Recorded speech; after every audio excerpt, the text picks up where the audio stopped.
I want to give all praise, honor, and glory unto Yahweh, Bahasham, Yahweh Shai, Bahasham, Rakah Kodash. Double honors to the elder apostles of Great Millstone who teach or rule well, and Shalom to the sincere Akim spreading this truth and sincerity. Shalom. So in this video, I actually want to go into a topic that might be a little bit of how you say that um, I don't want to say necessarily controversy, but you know um, the topic at hand is that, like, women, you know they're not really built for adversity, man. They are not built for adversity, and the reason I bring this out is because history has basically shown that, man. History has shown that the moment that females are experiencing adversity, trials, tribulations, afflictions, they turn to rather idiotic solutions, especially when it is, financial, issues that they're dealing with, man. When they're dealing with financial issues, that's the moment that they, instead of being logical and trying to find a, regular way, of making money, that's basically when they, turn to, turning their own body into a profit, man. Um, and let me see.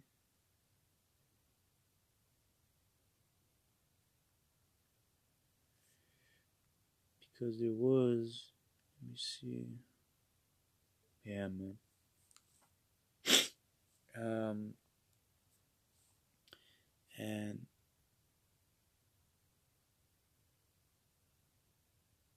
let me see.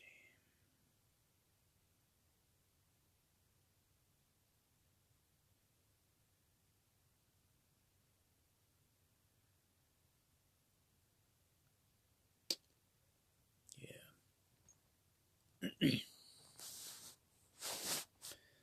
This is an article on CNN World, um, but it says they left Venezuela for a better life. Now they're selling their bodies. And, actually, what I was um, opting for was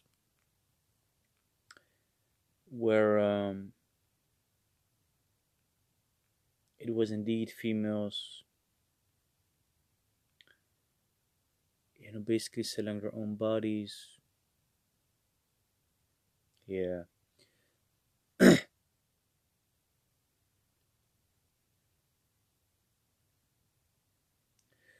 Yeah. But this article also stretched that point, so let me just read it a little bit, um, because the moment that females have a certain thing going on in their life, you know, there is a possibility that they might opt for this solution, man. And of course in Holland we have a little bit better options, but you know, I know females that indeed, turn to, this type of thing, due to financial issues, man. You know, and that is crazy when you think about it, man. You know, but let me read the article, man. It says, Cucuta, Colombia. It says the human toll of the Venezuelan crisis is evident in the women's faces, and this is in 2019. This article. It says they speak with pain in their voices and sadness in their eyes. At first reserved, they eventually open up and tell, through tears, how they came to be in a situation that would once have been unimaginable, selling their bodies to make ends meet. Maritza, a certified nurse, made the journey across the border from Venezuela to Colombia 2 years ago, leaving behind her mother and three children. Like most immigrants with professional careers, she expected to find a job in her own field, but when doors were repeatedly closed in her face, and even a cleaning job was nowhere to be found, Maritza found herself making an impossible decision: to have one guy today and another person tomorrow. She says of her fall into prostitution, it's not easy and it's dangerous. But as a mother, you don't think, you do what you have to. You see, that's the issue with these women, man. They don't think. They don't think because there is a logical way, a logical solution to problems, right? Without females having to turn to this situation, And truth be told, history itself, so like it also has shown, during, I don't know whether it was the first or the second, but I think it was the Second World War, where the Dutch females, they cleaved onto the German military personnel as a means of protection, because that's what their power was. They're in a situation where they basically need protection, where they seek the highest power, to be protected and taken care of, because that's in the nature of a woman, of a female, where she seeks that protection. And in the case of the Second World War, the Dutch females, they sought that protection of the German officers and the German military personnel. But the moment that Germany lost the war, the females were considered to be traitors, and they were executed, man. They were killed. You know? They were killed because you're siding with the enemy, basically, man. You know? It says, Maritza's name has been changed to protect her identity, as if other names in this report. It says disappointment rings in her voice when she speaks of her time spent in education and being unable to work as a nurse. It's frustrating because you realize that you worked 5 years of my life studying, preparing. I feel at this moment that it's 5 years I've lost because I can't practice, she said, tears streaming down her face. Back home, she was a woman with a career and a dream, but the crisis in Venezuela created a downward spiral she couldn't control. As a certified nurse, 15 days' work only earned her enough to buy a bag of flour. A normal grocery run became a 2-day ordeal, and even then there was no guarantee Maritza could find the items she needed, like diapers for her baby. According to Maritza, people spend the night outside the stores, waiting to be given a number the following morning. With a ticket in hand, customers would wait outside to buy whatever the store might have that day. You had no choice but to buy whatever was in the stock, what was in stock, she said. Let me see. Uh,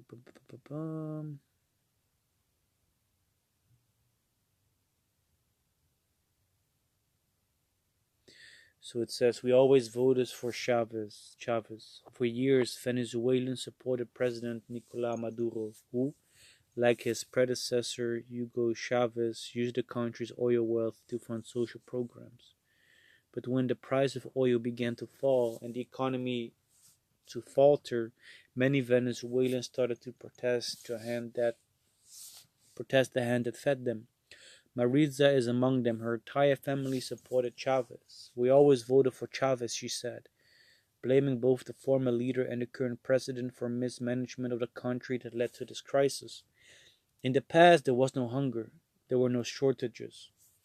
There was no separation, Maritza said, explaining that when things were good, you left the country for a vacation, not for necessity. The desperate needs of her family brought her here, to Cucuta, a border city with one of the highest unemployment rates in Colombia. while she struggles daily to make enough to send food, diapers, and basic supplies to her mother and kids. If her mother found out what she was doing, would she understand? My mom is a super mom. My mom is everything, she said, her voice cracking again. And I know that the day she finds out for whatever reason, it will hurt her, but she won't judge me.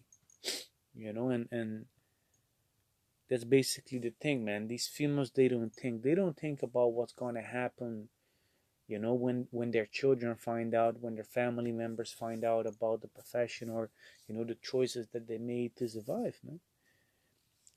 They don't think. And of course I understand that as a mother, as a woman, want to make an ends meet, you know and that they would turn to that as a last resort. I kind of understand that, but that's not that. That's just a no, man. That's just.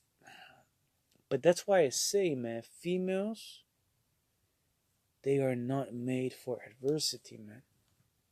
I'm telling you, man, females are not made for adversity like men are, because we think logically. What do I need to do to change the situation and come out better? A woman is like, yeah, what is the easiest, way to make the most money? It makes a lot of money, showing my titties, opening my legs, it's gonna make a lot of money. But there's such a thing as having some self-respect, some dignity, dignity about, you know, yourself, your basically your family name, man. Back in the days, the scripture already said that a woman that brought forth children with another man, or for another man, that was already a very shameful and bad thing, man. But hey, you know,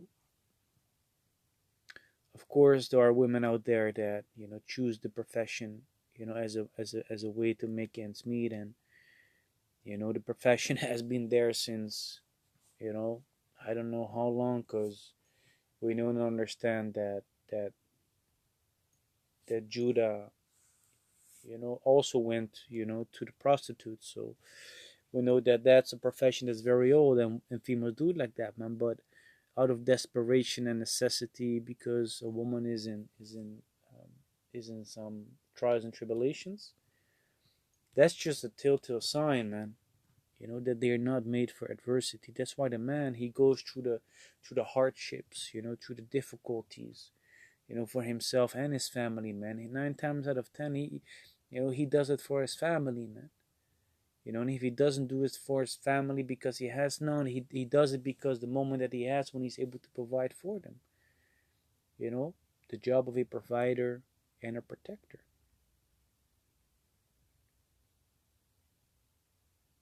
It says, reading on, I'm doing things that don't look good to survive. The economic crisis has driven Venezuelans from all walks of life to leave their country in search of food, medicine, and a better life. And neighboring Colombia is feeling the effects. More than 3 million Venezuelans have left their homes, with a million emigrating to neighboring Colombia. UNHCR said in November former attorney Motsia arrived over a week ago, leaving her 2 children behind with her 64-year-old parents. Another woman doing the same thing, former attorney. I could only afford to give them breakfast, sometimes just lunch, and at times they go to bed without eating. They go to school. I do even the impossible, she said, finding it hard to talk about the reality of her new life. Yeah, because they're ashamed of doing it, man. They're actually ashamed of doing it, and they don't want people to find out about it. You know what I mean? So they know that it is a shameful thing to do. She came to Colombia with the hope of finding a job as a cleaner, a babysitter, anything. Even when doors were shut in her face, she never imagined herself getting to this extreme. Wiping away the tears, she said, when I was in Venezuela, I was at the point of going crazy. And here I'm also going crazy because I'm doing things that don't look good to survive. It's a burden that weighs on her constantly. I knew at night to ask God, I've even been to church to ask God for forgiveness because I think of my kids, little faces, my parents. It's not easy, friend, not easy, she said.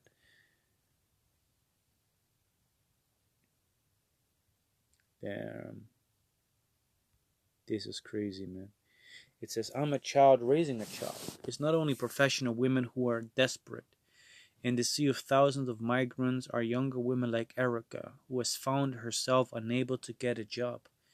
Just 17 years of age, Erica is selling her body to provide for her 7-month-old son, whom she carried across the Colombian border in her arms. Looking for work in Cucuta, with its high unemployment rate, proved difficult, and being underage made it that much harder, she says. So she was given this option, the worst there is. If it weren't for Maduro and his government, she says she would be studying to be a veterinarian. And despite having to let go of her dreams, she said, as a mother, she would do anything. I wasn't going to let my child be without a diaper, without a bottle, she said. At the end of the day, she said, I'm a mother, but I consider myself a child raising a child. And that's basically, the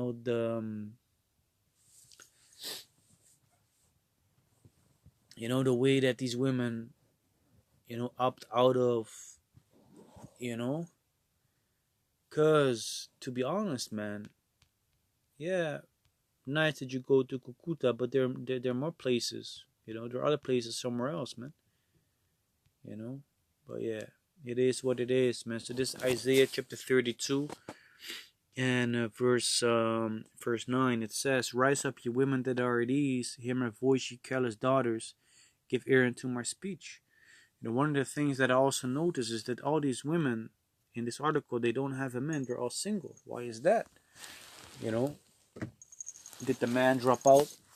You know, um, was she a good wife? Was she not a good wife? Of course, the curses, play a part. In the way that our people suffer. Don't how you say that? That's basically the thing. But there's a reason. Why are they single, man? Why do they have to be in that situation? That one girl was 17 years old, man. She called herself a child. Of course she was already of age because after she passed the flower of her age, she's able to become a mother like she did. But still, these women are in those situations as well because of the choices that they make. Whether they are in relationships, they choose the men that they are with. They choose basically. You know what I mean? But these women, they are very comfortable in the situation, especially over here in Europe, man. Of course, in Latin America and America, things are a little bit different than over here, and especially in Latin America or South America, there are harsher situations and conditions over there, you know, but still, you know, it says, Verse 10, many days and years shall ye be troubled, ye careless women, for the vintage shall fail, the gathering shall not come. So this is going in, how the economy is going to be hit and jobs are going to be hit as well. Because the vintage, goes into, the process of, if I'm correct, was harvest. The vintage shall fail. Um, so this has to do with economy, with labor, all that is going down the drain. And the article itself said that there was a crisis going on over there in Venezuela, so these women opt out for Colombia. Verse 11, tremble, ye women that are at ease, be troubled, ye careless ones.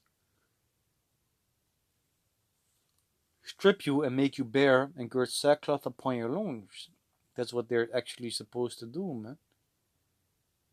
They should gird sackcloth basically upon themselves, man.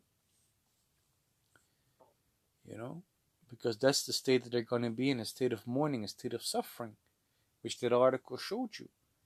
And the moment that they start to suffer, they're gonna opt for a way like that.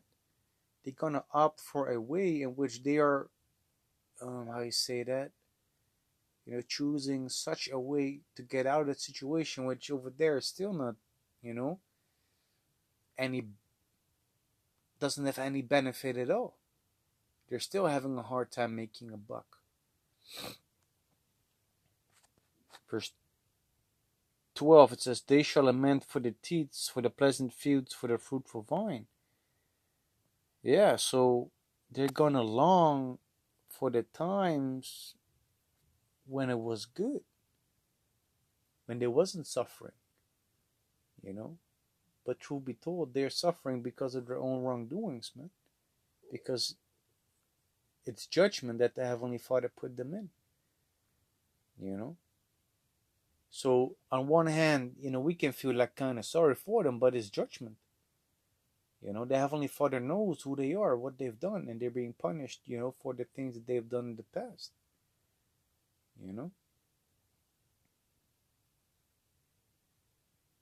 So yeah,